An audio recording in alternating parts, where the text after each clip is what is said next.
I just wanted to show the pressure. You can see it's gone way up compared with yesterday, and totally.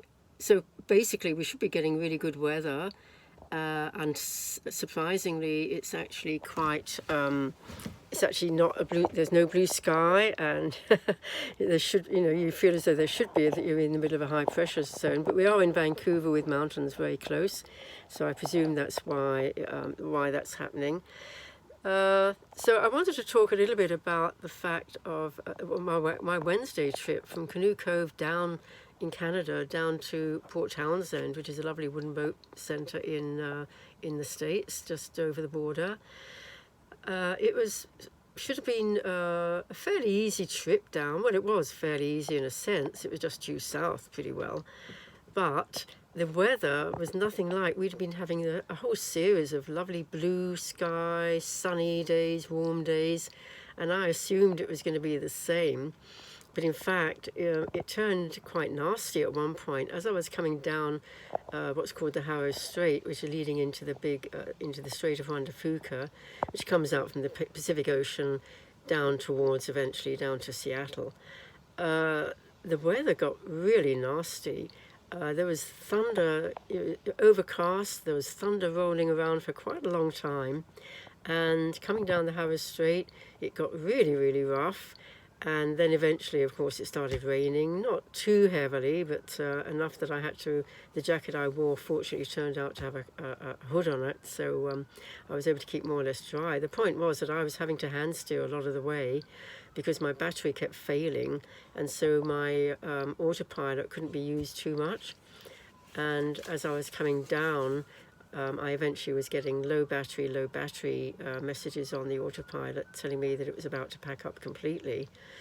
So, but the rough weather, I couldn't believe how rough it was. The seas were really, really nasty.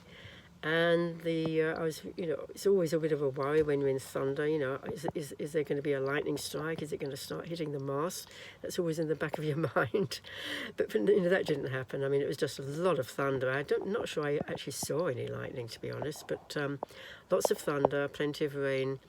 And so it was a much more of a rough session. And then as I came towards Port Townsend itself, the autopilot did completely give up. So I had to hand steer, and that meant then I was trapped at the wheel. I couldn't, the only way of going down, which I think I did at one point, was literally to stop the engine, stop the boat in plenty of deep water, and that way I could get down and have a look at the chart and check where I was and see how to get into where I had to dock. But being trapped at the wheel, not able to check on where you were, and I had depth working, mind you, which is good. In fact, actually, that was a funny thing. Before I started, I forgot all about that until just now talking. As I was leaving Canoe Cove, I thought I had everything ready to go. And as I came away, I'm looking for the depth and suddenly realised I'm looking at a blank screen.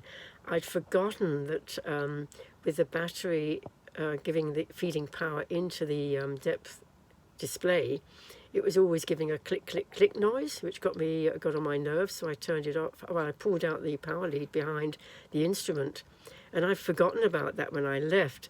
So leaving Canoe Cove is pretty rocky, and quite a few things to avoid, and you really need your depth being shown. So eventually I had to turn back a bit, go into some nice clear water, and turn off the engine, and unscrew the board that the depth display was held in, and pull out and push in the power cord again, so that I could get depth on the depth on display happening, because there's no way I would have made it safely. In fact, it was really low water, and there's quite a few rocks around. And I could see as I went down one particular passage to get into clear water beyond that I would have had quite a bit of trouble. I might have come amiss, might have come to grief, in fact, if I hadn't had the depth display showing. But at least having that depth display, it's absolutely vital to have that showing. No way you can stay safe in rocky situations or shallows if you can't see how deep the water is. Anyway, so it all got a bit exciting at the beginning and then again at the end. But it was so lovely to see a couple of friends were greeting me into the marina. My position kept showing on the AIS display, which shows where the boat is, so there was enough power to keep that going, and I was able to get in, so that was good. The autopilot had given up, but the other display didn't. So there we go, a pretty exciting day, not too bad. So it was good to get back in and get into a dock and be able to relax and say hello to some friends I've not seen for a few years. It was really lovely to see them.